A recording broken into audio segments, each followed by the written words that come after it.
Long live Princey.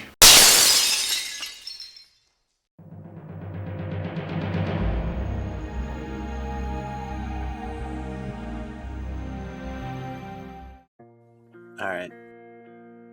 So I'm sorry things had to get a little dramatic, but it's the only way I could put you in the headspace I've been in for almost a year.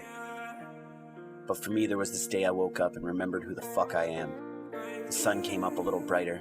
I felt alive, awake, and ready to take my life back from my worst enemy, myself.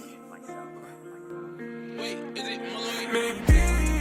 I'll be fine when it's over. I should go get sober. I ain't going nowhere. Why can't you just love me? Feels like you hate me. Oh God, you betrayed me. I'm falling down. Why can't you come and pick me up? Come and pick me up. And when I come around, you always push me away.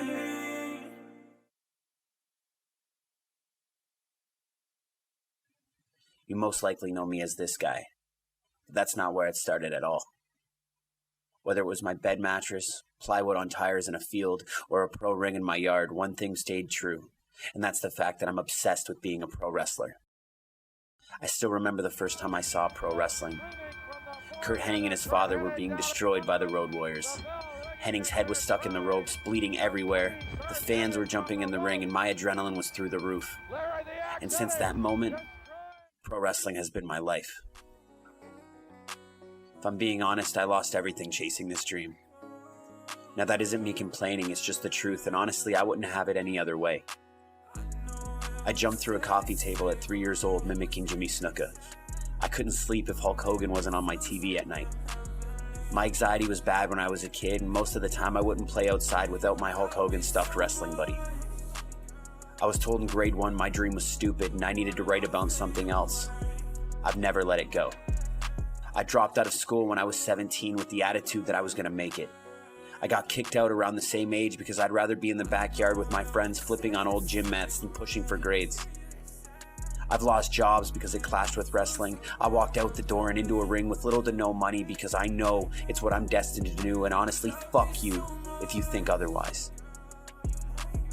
Today's my 32nd birthday. I've spent the last 10 years of my life giving everything to paying dues. I've carried rings, I've hit the road, I've gotten screamed at, beat up, injured, got in shape, and said yes sir more times than I can count. I let the demons get the best of me at the beginning of my career. I canceled shows, avoided people and chances I'll never get back, and I've never lived it down. And over this pandemic, those demons came back, but the difference is this time, we see eye to eye. This isn't a fucking character. This is me putting every single locker room on notice. I live for this shit. I always have, but the difference is now I have nothing at all to lose. Prince City was a movement. Watch what happens when I set it on fire. Long live Princey.